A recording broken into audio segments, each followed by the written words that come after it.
All season long, two phenomenal rookies have dominated the national discourse, Chet Holmgren and Victor Wembanyama. We've heard about their unicorn skill sets, clash for Rookie of the Year, and impending decade-long rivalry, and they've deserved all the praise.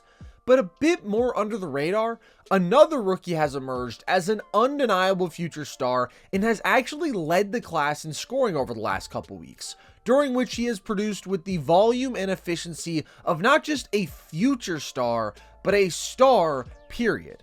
That man is Brandon Miller. The Charlotte Hornets haven't had much to cheer about ever, really, and a lot of people seem certain that their decision to take Miller second overall instead of Scoot Henderson would be yet another source of pain for the franchise in a long chain of bad decisions. I'm not sure why people were so certain Miller was the wrong pick. Maybe a bad tournament run and the fact that Scoot had been the more hyped up prospect for longer, plus fans just love hyper athletic guards like Scoot.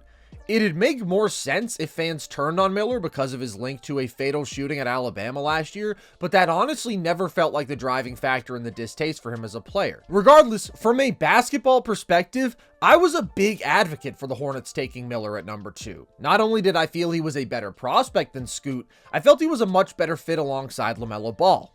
I loved Miller's ability to fit in alongside any star, really, as a hyper-versatile wing. A big-time shot maker on and off ball, and good athlete with advanced ball handling and playmaking feel for his size and age, and serious defensive tools. And pretty much all of that has popped in his rookie campaign.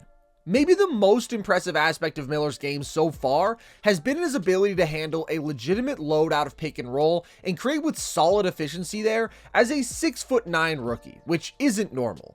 Miller is a remarkable shot maker, but equally impressive is the pace he plays with out of pick and roll that allows him to get to the spots to show off that shooting. He consistently traps defenders on his back with hostage dribbles, which is crucial to maintaining the 2-on-1 advantage that pick and roll sets up with a defender trailing.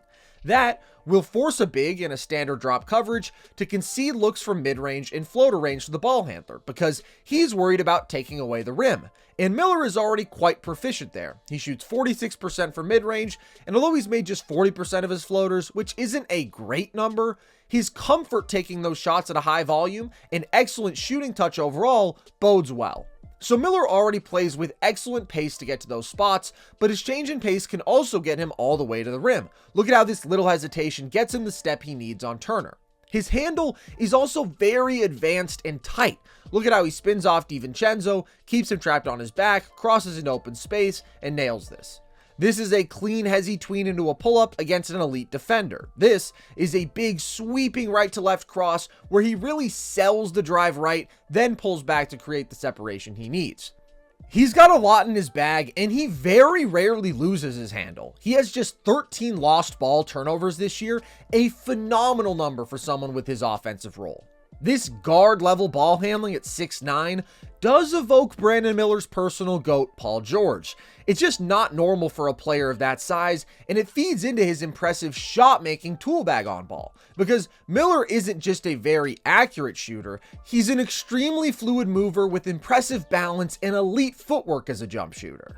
You see it on his step backs, which he's made 57% of, and in his comfort shooting spinning jumpers. Miller's a good athlete, especially vertically, but he doesn't have a great first step. So this skillful on-ball creation is what he needs to get buckets.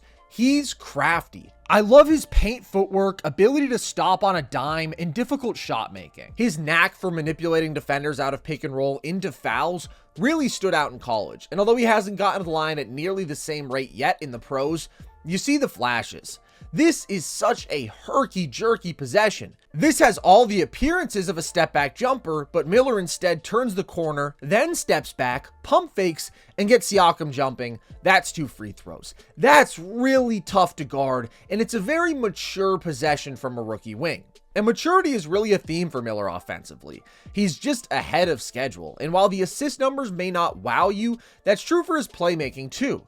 This ends up being a pretty simple read for Miller as Nick Richards gets left on the roll, but I'm still impressed by A, his composure. The Spain pick and roll starts with 4 seconds on the shot clock here. A lot of young players would just panic and force a shot, whereas he keeps his head up and makes the right read, and B, the pass itself. A lot of NBA players, period, much less rookie wings, won't throw lobs at all. This is on the money, off the dribble, and looks like it could be a floater off the hands. Miller isn't doing crazy stuff as a playmaker, but he's on a promising trajectory, and he makes good basic reads. He sees this defender is sunk into the free throw line, so he fires this hook pass with anticipation to the shooter. There's a lot of air on this pass, but he gets it cross court against a double, and when he gets it back, he keeps his eyes on Martin to move Josh Hart up, then fires this no-look dime to PJ. That's good stuff. He's also willing to try things. I don't mind that he misses here because the instinct is good. And beyond his ability to create advantages with playmaking, Miller's also an unselfish ball mover. He's no playmaking whiz today, but wings develop as passers over the years as they have the ball in their hands more. A guy like Kawhi went from having no playmaking chops to being pretty legit. DeMar DeRozan went from scoring 10 points for every 1 assist to a 7 assist per game guy in San Antonio. To be a great offensive player, you can't just score. You have to be able to use the attention you command to create for others, and wings tend to get much better at that as they grow in the league. And as a starting point, I really like where Miller's at.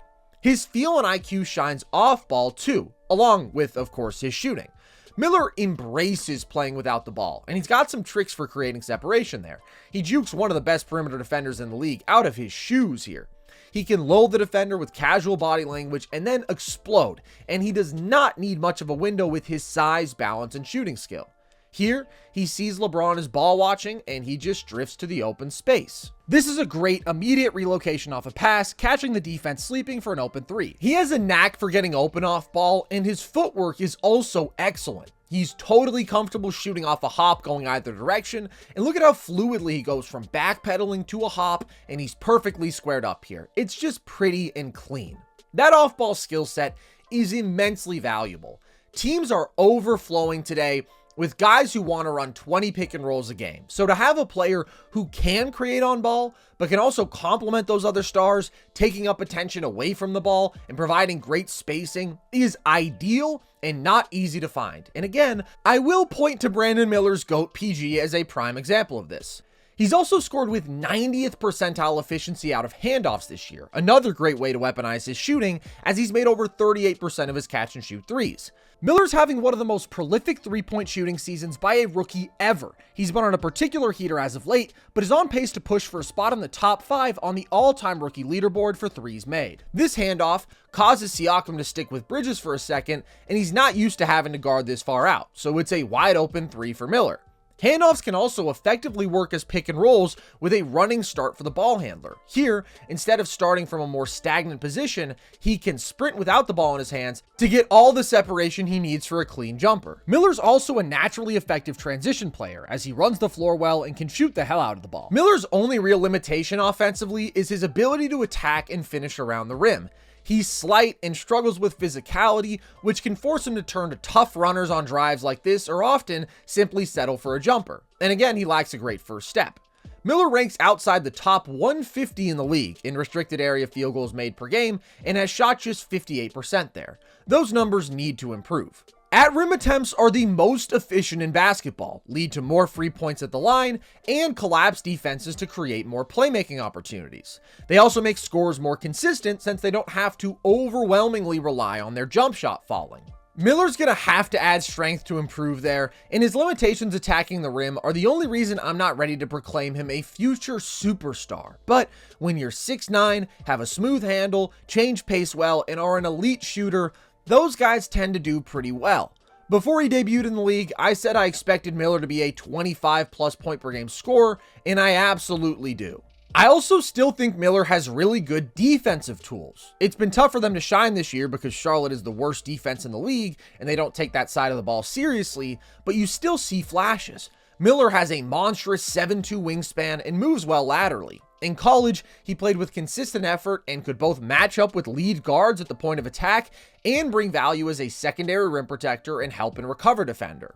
He hasn't been a good defender in the league so far. Few rookies are, and even fewer Charlotte Hornets. He can be a bit jumpy, and maybe he's gotten beaten off the dribble a few too many times, but a lot of his issues there can be chalked up to age and circumstances. The key for him reaching his ceiling on this side of the ball too will be adding strength and holding up with NBA physicality. But even as a slight wing, his height, length, agility, and instincts should absolutely make him a plus defender. So overall, this is a guy with a very well-rounded skill set, with elite scoring traits on and off ball, and clear potential to grow into a plus playmaker and defender, who's already producing at a special level. In fact, if Miller sustained the pace he's been on over the last 11 games for an entire season, he'd be the first rookie ever to put up 23 points per game on 61% true shooting. Not bad.